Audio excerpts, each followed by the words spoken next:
지금부터 경찰국 신설 관련 총경회의에 대한 행정안전부 입장 발표를 이상민 행정안전부 장관님께서 해 주시겠습니다.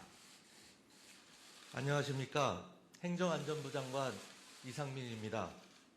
행정안전부 내 경찰국 신설과 지난 토요일에 있었던 총경회의에 대한 행정안전부의 입장을 말씀드리고자 합니다.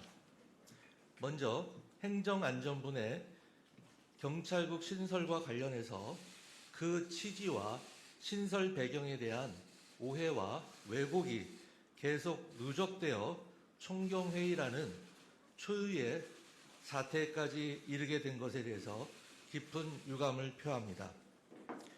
경찰국의 신설 배경에 대해서는 그간 여러 자리를 통해서 국민께 설명을 드린 바 있습니다만 오늘 다시 한번 그 이유에 대해서 명확하게 말씀을 드리도록 하겠습니다. 그동안 역대 정부는 헌법과 법률이 명하는 시스템과 계통을 무시하고 대통령실에 파견된 민정수석실, 치안비서관 등이 경찰 공무원들을 통해서 음성적으로 경찰 업무를 지휘해 왔습니다. 이러한 시스템에 의할 경우에는 이미 기소되어 재판 진행 중인 울산시장 불법 선거 개입과 같은 사건, 그리고 현재 수사 진행 중인 탈북어민 강제 북송 사건에서의 불법적인 경찰 특공대 투입 등과 같은 불법이 자행될 수 있습니다. 또한 해경의 피살 공무원 사건에서도 어떤 일이 어떻게 처리되고 있는지 그 과정을 알 수도 없고 밝히기도 쉽지 않게 되는 것입니다. 헌법과 법률은 대통령이 행정부의 수반으로서 국무총리를 거쳐 각부 장관으로 구성된 국무회의 및 각부 장관을 통해서 행정기능을 수행하도록 명하고 있습니다. 경찰청 역시 대통령과 국무총리, 행정안전부 장관과 경찰청장으로 이어지는 지휘 라인에 속해 있습니다.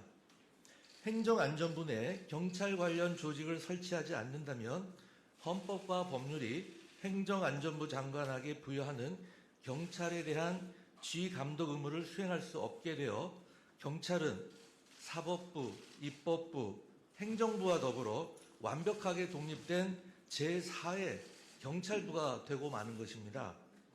신설되는 경찰국은 과거 치안 사무를 직접 수행하던 치안본부와는 명백히 다릅니다. 그리고 야권 등에서 문제 삼고 있는 정부조직법 제34조에 규정된 치안 업무를 수행하는 것이 전혀 아닙니다.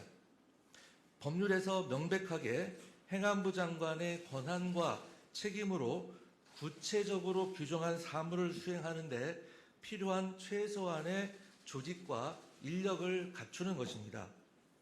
이러한 경찰국 신설의 배경과 취지를 왜곡하고 엉뚱하게 만들지도 않는 조직과 업무인 치안 업무를 언급하면서 치안 현장을 총책임지고 있는 경찰서장인 총경이 집단 행동을 하는 것은 대단히 부적절하다고 생각을 합니다.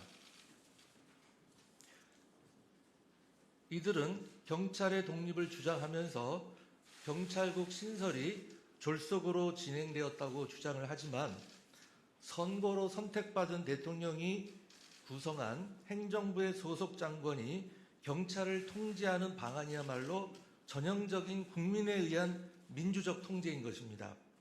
독일과 프랑스 경찰도 내무부 통제를 받는 등 경찰이 독립된 나라는 세상 어디에도 없습니다.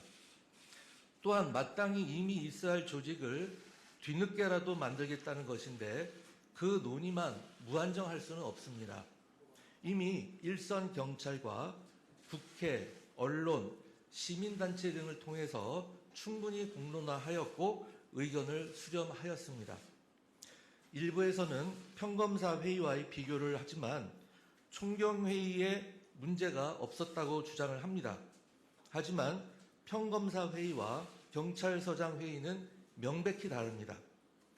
평검사 회의는 금지나 해산 명령이 없었고 수평검사들이 소속 경찰청의 의사전달 역할만을 수행했으나 이번 총경회의는 강제력과 물리력을 언제든지 동원할 수 있는 지역의 치안 책임자들이 지역을 이탈해서 모인 것입니다.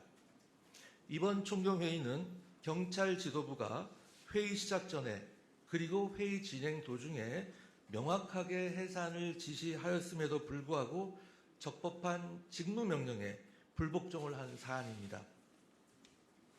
이번 사안에 대해서는 경찰청에서 그 위법성에 대하여 엄정하게 조사하고 그 후속 처리를 할 것으로 생각을 합니다.